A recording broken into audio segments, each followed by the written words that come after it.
friends, how are you? The Tinder Swindler, that's what we're talking about today. Are you ready? Yes, and I'm going to tell you the 3 ways that media played a role in this whole thing. For this whole thing to go down, media was in there. They didn't know they were, but they were.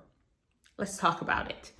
But before we do, I'm Dr.D-Nice serving you pop culture seasoned with wellness and wisdom. And today, our video is brought to you by Wisdom Teethinger. That's the company I'm a founder of and CEO of. And Wisdom Teethinger, we're committed to keeping teens and 20s forever well and wise. Yes. We have online classes. We have a class for athletes that are trying to improve their game. We teach you how to eat right, how to take care of your body, specifically for athletes. Then we have a class called Body Hacking that is for teens that are looking to get to health gain and their ideal body size. It's like a weight loss class for teens, but a different kind of weight loss. We're not into that diet and deprivation thing. And we're certainly not into fat positivity.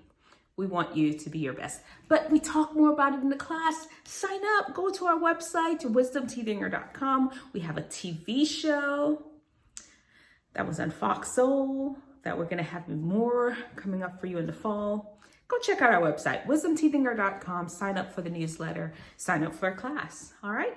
Now the Tindler. I really am going to be mispronouncing that name the whole time, but y'all will see with me. Anyway, the Tinder Swindler. Summary.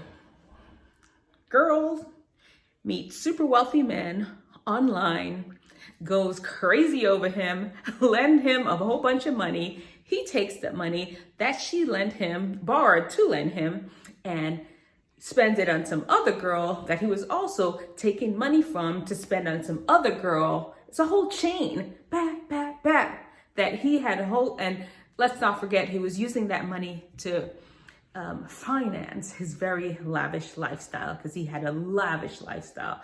Jets, fancy cars, like more fancy, Rolls Royce, Phantom. What is that one day? Rolls Royce Phantom. That's the Rolls Royce. Sports cars, Ferraris, hotels that are like $5K a night. He was doing it. Name brand clothes. That's how this man lived his life, off of these women's money that he was borrowing, that they borrowed to lend to him. Craziness. But we're going to talk about the 3 ways that media played a role in it. And let's go into it. 1.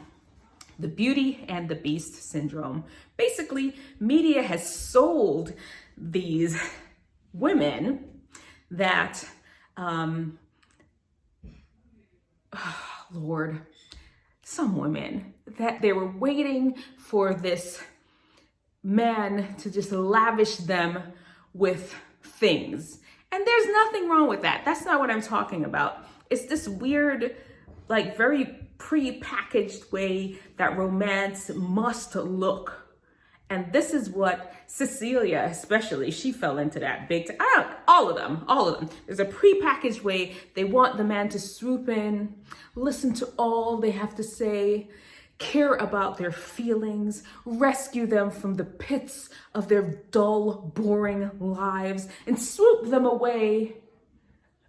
Right? Sounds like a Disney show. And that is what got these women. They bought into that whole Disney thing. I mean, I'm a married woman. I've been married for 15 years.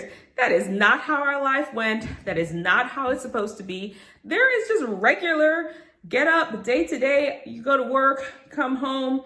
It don't have to be swooped away in this jet off to Mykonos or wherever it is that you go. And that's what these women fell into. Point example, Cecilia. She says, Beauty and the Beast. She just loved Beauty and the Beast. And because she's from humble beginnings, and the Beast, he was wealthy, and that was her favorite movie. And so when she met Simon, who is the Tinder Swindler, I think that's his name. Ultimately, I think his name is Simone or something, his real name. She met him on the Tinder. And when she saw his profile, she's like, oh, that's my type. That's my type. That's what I'm guessing that's the song that she was singing in her head. And she said she's on Tinder a lot. I always go straight to their Instagram. She went to his Instagram and she saw him in the private jet, the fancy cars, the big watch, and the fancy designer clothes.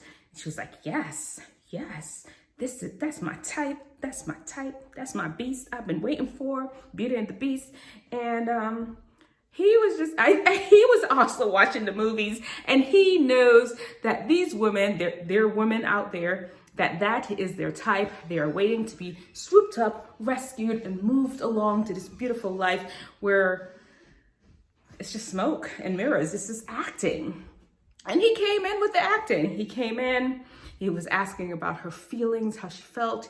He started off at the first dinner. Well, let's be honest. I'm going to tell you that I have a child. And, you know, typically most men, they don't give up all that stuff right there in the very beginning. But he knew that women love that. So he gave it up, that information. And he's like, he knows that women are into, well, the women that like that kind of stuff are into being swooped away. So he instantly invites her over on a private jet to some... Okay, my son just came in. It scared me half to death. Like, he was opening my front door.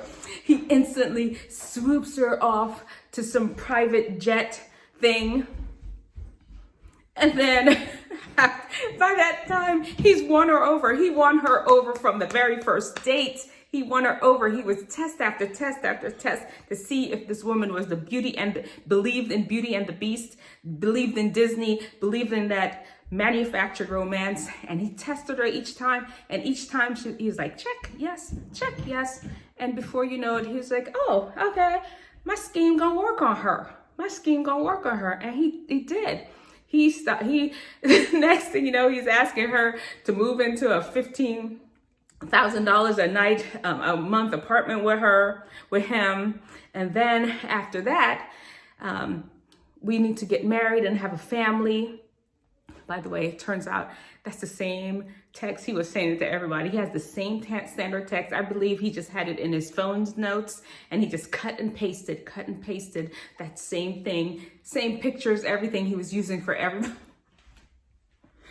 Y'all need to watch it. I'm not going to be able to tell you all the details. Y'all need to watch. This man, he had time on his hands to come up with his plan. He had time.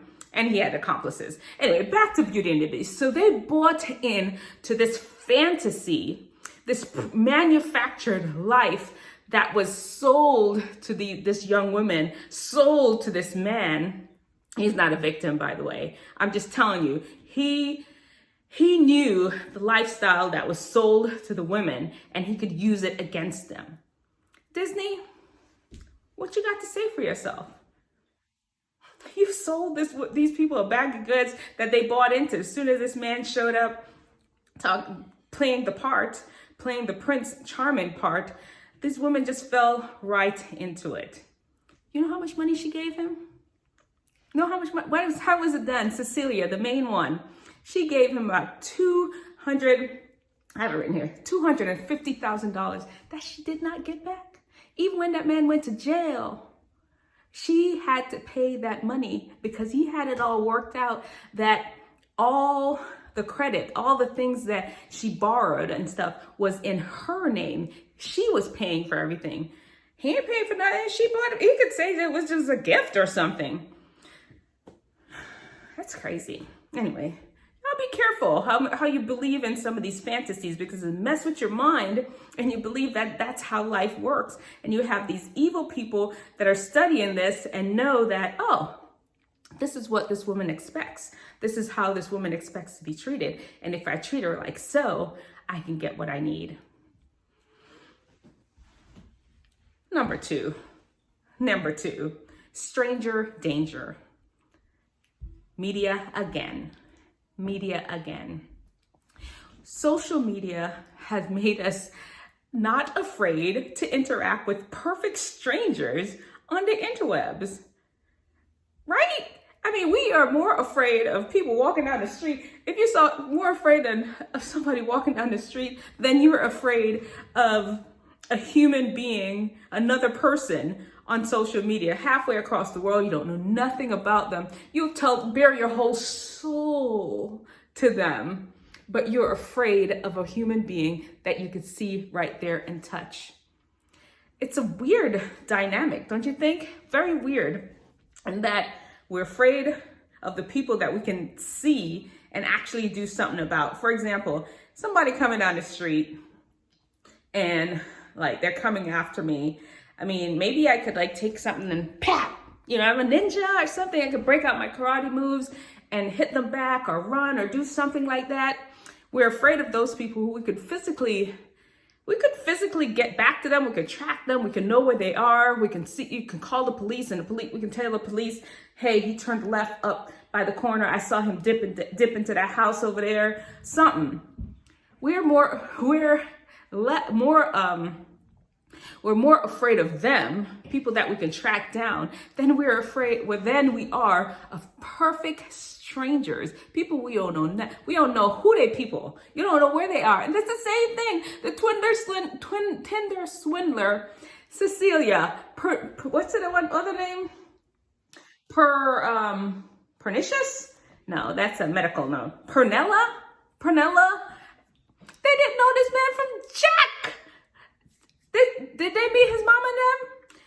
I don't think so, because Simon's mama, she lived in the slums in Israel. That's where Simon is from. Simon was been trying to figure out how he was gonna make it out those slums from the time he was young.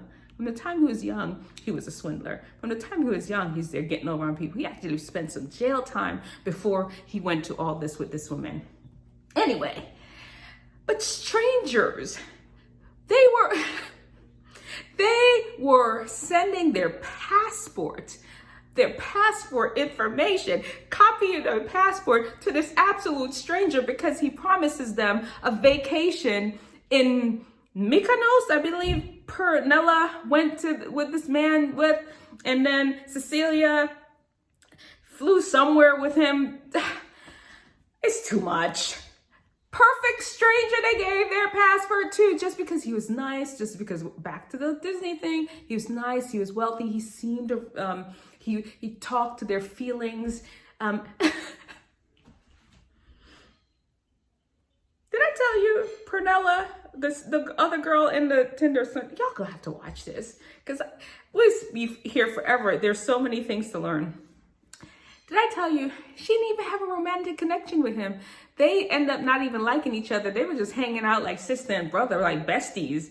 And he ended up asking this woman after a while for $300,000 that she was saving to pay her to buy her new house. And she took this money, $30,000 and lent it to a perfect stranger just because that man had just told her, I don't even know if he truly proved to her that he was in the diamond business. He claimed he was in the diamond business, and the way he got this money from her was like his enemies were after him, because apparently when you're in the diamond business, you have enemies, and all his accounts were frozen or something, or if he used it, his enemies would find him. So he needed her. That's the same story he used for everybody, though, by the way. He needed them to send the money so his enemies won't find him. So they were paying for him because they became friends. No stranger danger. They became friends, instant friends, because he had money. And because they trusted him and wanted their friend to be safe, they had savior complexes themselves. They just wanted to save people. Maybe it's a woman thing, just nurturing. But anyway, they took their money and handed over to this man. You know what? Stranger danger. At least, I mean, did they ever meet his mom? Did they ever meet his dad? This picture that he said that they were, but you know what? I'm gonna back up a second, because Cecilia, the first one that came up in the show, um, on the flight, he actually had his baby mother and his baby, that first flight where they went on their first date, right after their first date. The first day he met her, they took off on a flight. And on that flight was his baby's moms. They were just friends now, they said.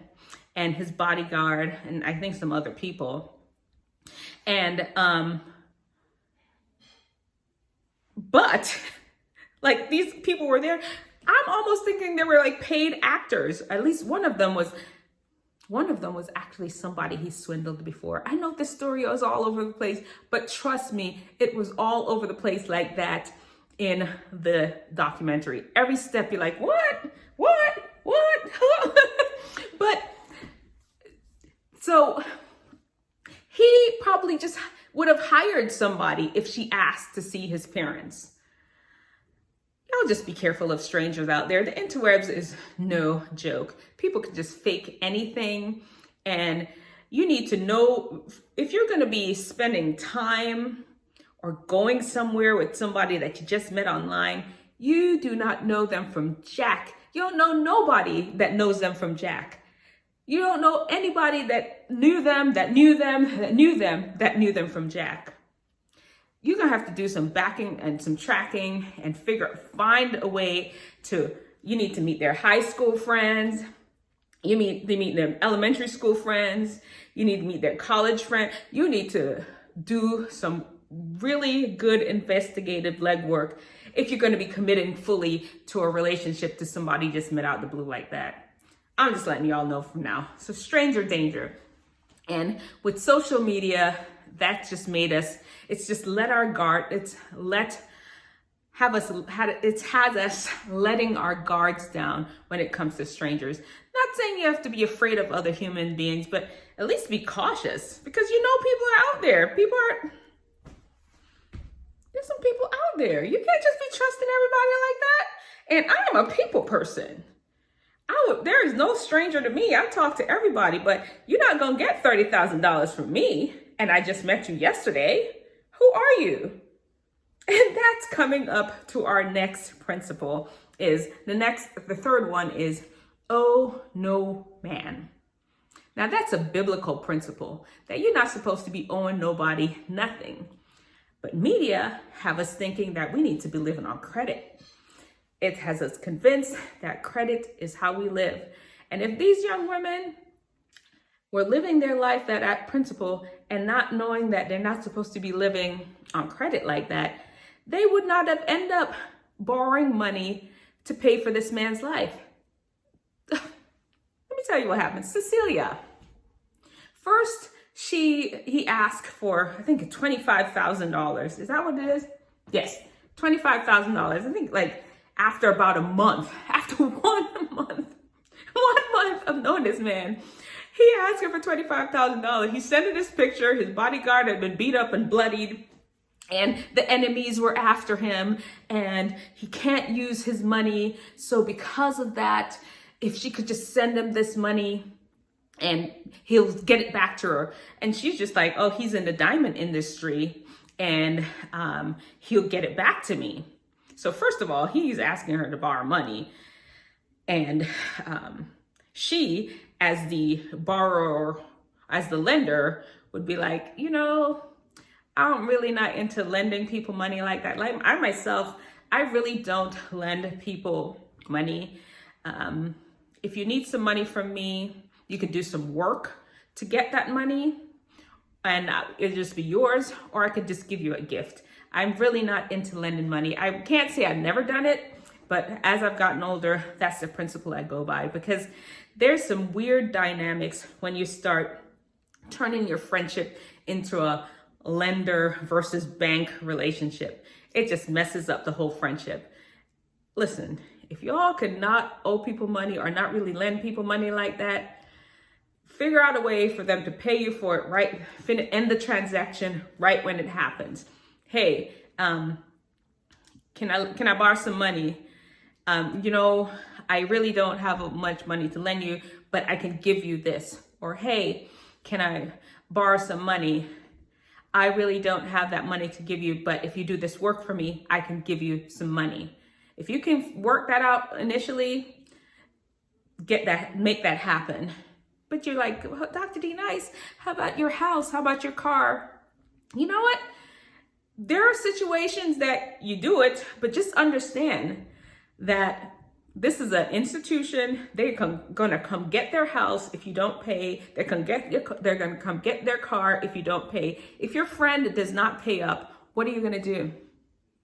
If you do not pay your friend, what's gonna happen? It's a strain on the dynamics, and these are wise words to live by.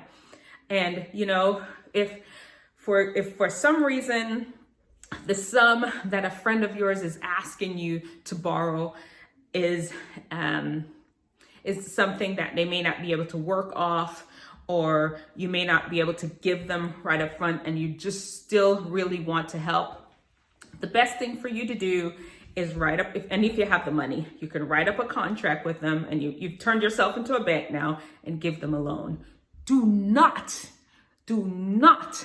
do what Cecilia and what's her name? Pernella did. Do not. They went and borrowed money, got credit card after credit card after credit card, and borrowed money to lend to somebody else.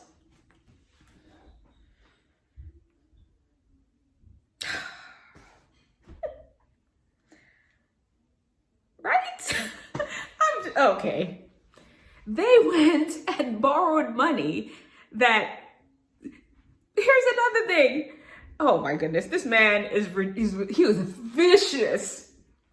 Cecilia, is that her name? Cecile. I think Cecile is her name. After a while, her credit limit maxed out. She could no longer get enough money to help fuel this man's life, because this man was dead broke. And of course, spending that money. My brain is just going. Let me tell y'all, this money that Cecilia was sending him during the span where she was sending him money after money after money. The other girl, Pernella, I keep getting her name wrong. He was taking that same money that he was getting for Cecile, and he and Pernella, Simon and Pernella, and then Pernella, remember Simon and Pernella were just friends. So Simon, Pernella, and Simon's girlfriend, some model chick, they were running around Europe. Mykonos, I feel they went. Yeah, Mykonos is what they were living, the lavish lifestyle, 5K night hotels, Rolls Royce tours of the Colosseum. They were living the life off of Cecile's money. Cecile is over there having a nervous breakdown, trying to figure out how she gonna get her man, the stranger danger, now she's in love with him, how she gonna get him, the man, this money, but so his enemies don't kill him and he can pay his employees. Meanwhile, he's spending that money. Listen. Oh, I lost my train of thought. Don't borrow no money from people. Don't lend no money. If somebody needs a whole lot of money from you, fine. You could write up a little contract. Now you're a bank, and you need to understand that. Y'all need to figure out how that's gonna work. I'm not saying I've never done it before. I've done it before, but it's best just not to get yourself in that situation. And it just changes the whole dynamics of a friendship. And if they're really, I said what I needed to say. So those are and all of that is because the media, and I'm saying media as a whole, has sold us this lifestyle of credit. And that is not the lifestyle to live. Dave Ramsey, tell these people, if y'all never heard of Dave Ramsey, you need to look it up. So those are the 3 ways that media played a role in the Tinder Swindler. 1 is the Beauty and the Beast syndrome. 2 is stranger non-danger. I said stranger danger, but it's stranger non-danger. And then the last one, oh no man, nothing, but apparently it's oh everybody, because that's how we roll. Let me know what you think. And And check out the documentaries.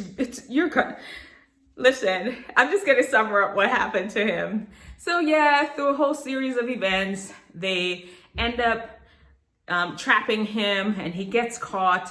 By then, they weren't sending him any more money, and he ended up living in a hostel, and he was dead broke, poor, down to his last dime. They caught him. No designer clothes, because another girl, that you're gonna have to watch it, another girl ended up taking his clothes and selling it because he owed her money too. He ended up in jail, spent 5 months in jail, came back out and started a business. He started a business. He had online. It has some. I think he has some other name. David Simone. Is that the name now? He is now. I'm looking. I don't know. Maybe the same name. Who knows? But he started a business. You could pay him $311 for a business class. Probably gonna teach you how to swindle people. If you're into swindling people, don't do it. Don't do it anyway. $311. You can take his business class. He has an Israeli model girlfriend. He's showing you his garage full of luxury vehicles, flashing his watches and his lifestyle, caviar, champagne lifestyle. So apparently he's still rolling in it. And guess what? Cecilia, Pernella, and he had another girl too that he was dating for 14 months. It was like 3 of them. He goes to, they all still paying off their debt.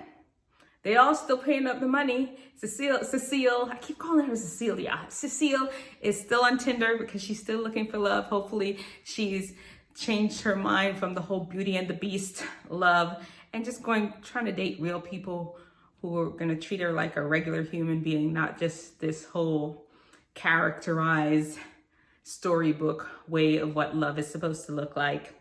And Pernella, what's Pernella? She's still paying off her debt too. And yeah, don't get swindled, guys. Don't get swindled. Don't get caught up. Don't let the media sell you on a life that they think you need to have. There's some basic principles to life that are wise, that will have you not being pulled in and suckered in by a lot of this craziness. But we're human. And I definitely understand how these young women got sucked into it. I even understand how Simon ended up with this kind of crazy life, because somebody told him some time ago that his little life in humble Israel was not enough, and he needed to strive for more jet set life, and by any means necessary. And by all means, he took advantage of a lot of people. Oh my goodness, he took advantage of a lot. These were the only 3 girls. Before that, that's how they caught him. Before that, there was another set of 3 women. One of them became his baby mama that he stole. He swindled. And I guess he runs it in 3s. I don't know. And then even before that, families, men. He swindled men and families. I cannot give the whole summary of this story here. There's some details in there that it is so juicy. When you have to watch it. Watch it. I'm telling you, there are details about it that every time I watch it, I've watched it twice now. Every time I watch it, I'm just like, what? I didn't catch that the first time. This man. Anyway, I'm done. I'm running my mouth. Be wise. Live wise. All right. Talk to you later. Bye.